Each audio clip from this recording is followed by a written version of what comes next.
Vincent Harvey pour On roule au lac. Cette semaine, je vous présente le Mazda CX-5 2026.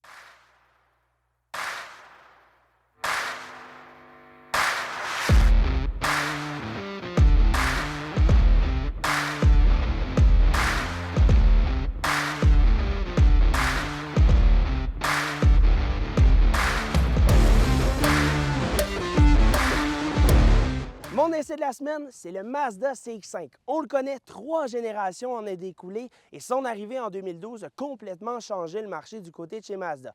On le sait, dans le passé, c'était les berlines qui étaient hyper importantes et hyper vendues. Et maintenant, pour les dernières années, on a vu les marchés des VUS augmenter à vitesse grand V.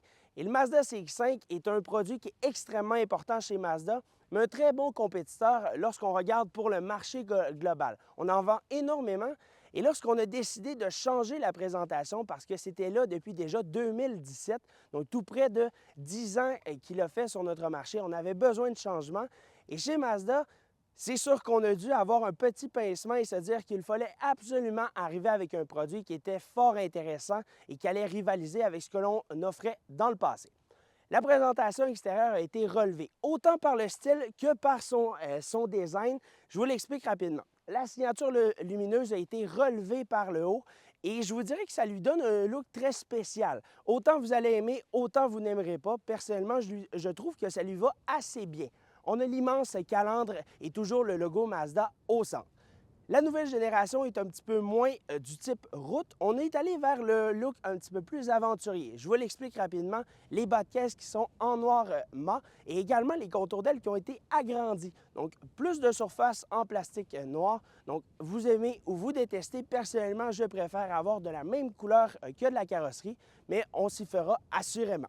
Maintenant, c'est certain que le Mazda CX-5 comporte toujours ce que l'on aime. Un style affiné, des lignes qui sont particulièrement distinctives. Et encore une fois, on a cet aspect-là du côté de chez Mazda d'avoir un produit premium et on le conserve toujours avec cette 3e génération.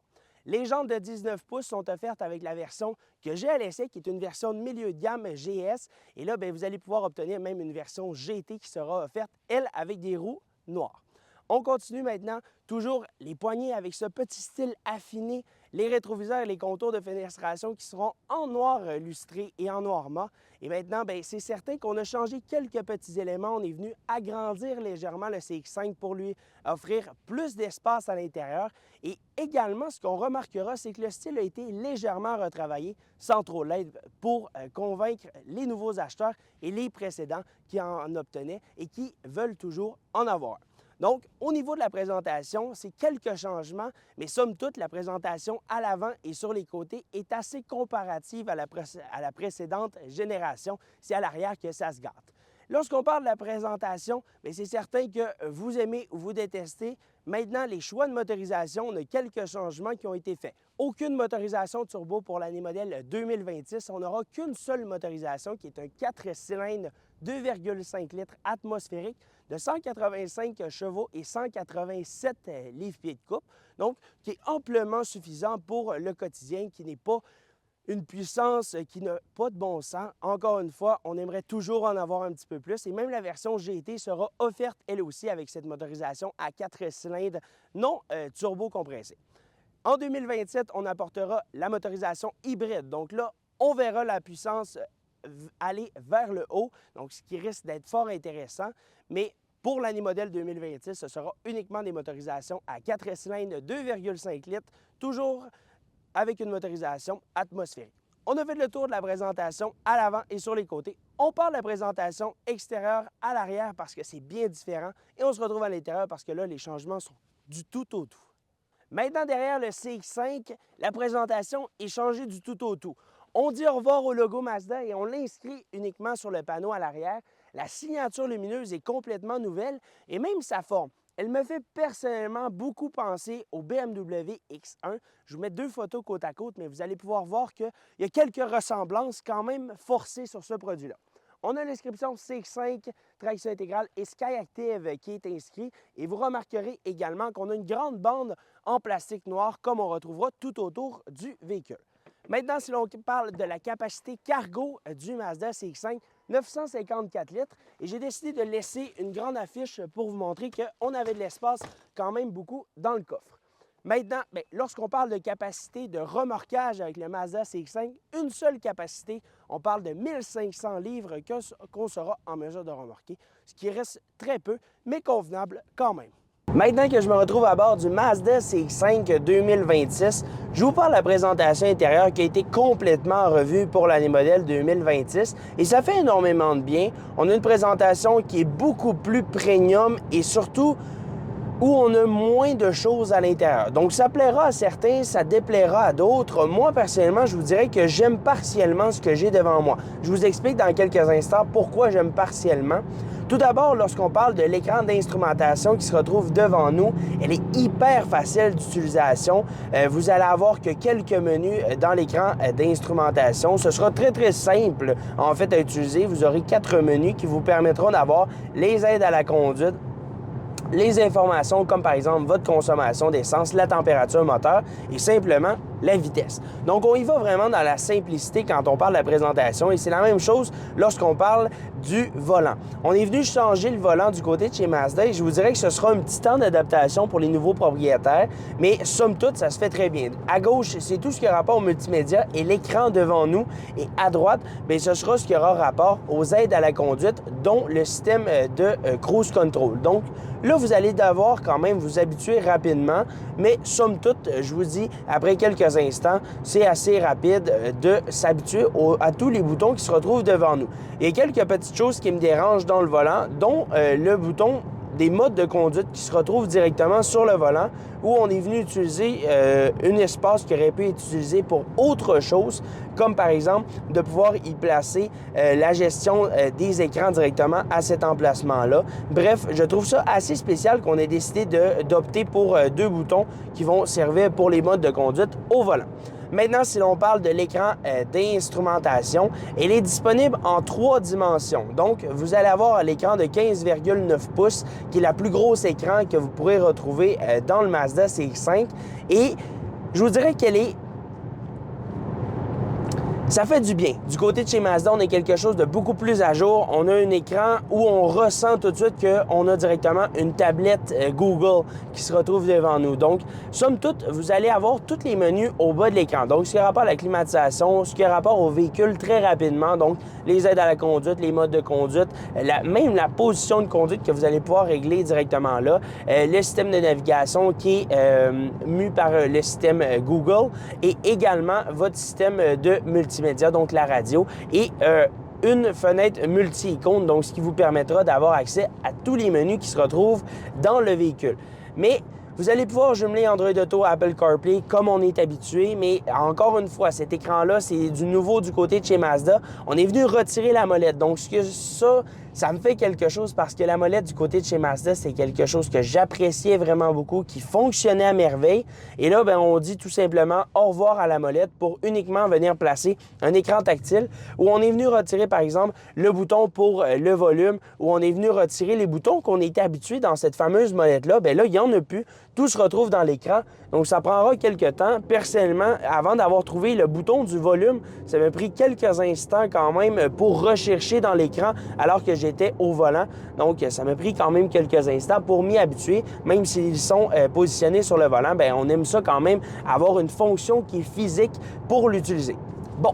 Mon chialage est terminé. On parle de la présentation intérieure, très premium encore une fois. On est venu sur un style un petit peu plus sportif grâce à la présentation devant nous. Le tableau de bord est grandement en plastique, mais on ne ressent pas que c'est du plastique de mauvaise qualité. Donc ça, c'est génial. Surpiqûre qui a été placée sur le tableau de bord. Et encore une fois, je trouve que la présentation est premium et ce, même si c'est du plastique. Lorsqu'on parle de la position de conduite, elle est superbe. Vous allez avoir amplement de confort, premièrement, un très bon soutien latéral, une assise que je trouve juste assez longue et vous n'êtes pas assis trop haut. Parfois, dans les produits Mazda, on a l'impression d'être assis trop haut et ici, j'ai de l'espace à la tête, j'ai de l'espace entre les 2 sièges. Donc, pour ce qui en est de l'espace globalement sur les places avant, je trouve ça bien. On ne manque pas d'espace non plus au niveau des jambes et la console centrale est bien configurée. On a les porte-verres au fond avec également un espace pour permettre un vide-poche finalement. On a un panneau qui nous permettra de recharger notre téléphone directement sous la console centrale, donc il ne vient pas gêner aucun espace et encore une fois cet espace sous la console qui est toujours utilisable.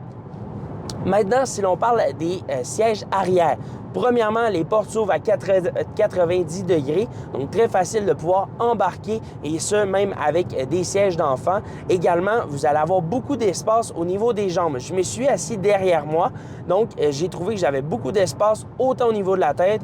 Au niveau des jambes, c'est la même chose. Donc, on a fait une belle avancée du côté de chez Mazda avec le nouveau Mazda CX-5. On est venu ajouter de l'espace dans ce véhicule-là qui était somme toute assez petit et qui pouvait en gêner plus d'un. Et moi, personnellement, le Mazda CX-5, j'ai toujours eu un petit peu plus de difficultés que, par exemple, le Mazda CX-50. Maintenant, bien, c'est certain qu'il faut que je vous parle de comment ça se passe au volant du Mazda CX-5. Premièrement, très confortable, une bonne position de conduite, donc on a une très bonne vision tout autour du véhicule. Que ce soit devant nous, les piliers A ne sont pas trop gros, donc ils ne viendront en aucun cas gêner la vision devant nous. Également, le pilier B non plus et le pilier C, on ne manque pas d'espace non plus quant à l'angle mort. Pour ce qui en est de son espace, bien, je vais les mentionner, c'est spacieux. On a quelque chose qui est intéressant également au roulement. Ce n'est pas très sonore à l'exclusion de lorsque vous allez appuyer sur l'accélérateur de manière importante. Mais là, vous allez sentir la motorisation 2,5 litres qui est somme toute assez rugueuse. Je peux vous faire entendre, par exemple, une petite accélération, mais on va entendre que la sonorité est assez...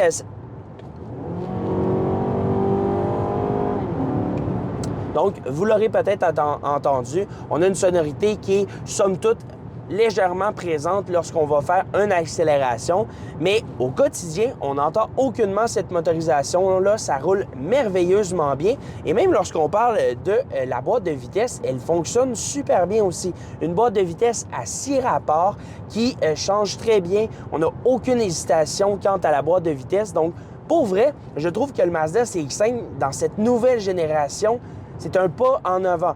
On a changé légèrement le style, on est venu retirer la molette. Donc ça, c'est des petites choses qui, moi, vont me manquer. Mais on est venu améliorer le produit, on est venu améliorer également comment ça roule, l'insonorisation, le confort à bord. C'est très confortable, la suspension absorbe très bien l'ensemble des défauts de la route. Et je vous le dis, au courant de mon essai, j'ai été vraiment surpris de qu'est-ce que Mazda nous proposait avec le nouveau CX-5. Mais cette nouvelle génération vient complètement changer le produit. On a quelque chose de plus premium, plus insonorisé et beaucoup plus confortable aussi. La suspension est mieux adaptée, mieux calibrée surtout. On a quelque chose qui est confortable sur l'ensemble des défauts de la route. J'ai fait quelques mètres sur une chaussée qui est un petit peu plus détruite et je me suis rendu compte que l'absorption était vraiment intéressante et pour vrai, je dois vous dire que le Mazda CX-5 m'a vraiment impressionné. J'ai presque uniquement fait de la ville avec le Mazda CX-5, tout près de 200 km qui ont été effectués avec celui-ci et j'ai une consommation à 9,7 litres au 100. Donc, j'ai hâte de voir qu'est-ce que ça donnera lorsqu'on viendra l'utiliser sur de plus longues distances et sur autoroute, mais assurément que le Mazda CX-5 est un beau upgrade par rapport à la précédente génération. On a un produit qui est intéressant, premium.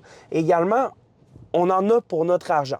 Je vous mets l'ensemble des prix et des versions qui sont offertes pour le Mazda CX-5, mais je vous dirais que, encore une fois, dans la catégorie, le Mazda CX-5 va continuer d'intéresser plusieurs consommateurs qui sont à la recherche d'un produit qui se distingue, un produit qui va bien et également qui a une belle conduite. C'est dynamique à conduire, on a de belles sensations à bord et on ne rentre pas dans ce produit-là en se disant que c'est une marque générique et c'est ce qui est fort intéressant.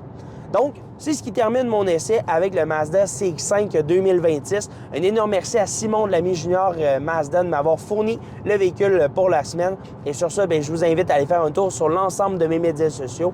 Vincent Harvey, chroniqueur automobile. Également d'aller faire un tour sur mon site web onroulelac.com. Sur ce, je vous souhaite à toutes et à tous une bonne semaine. Bye bye.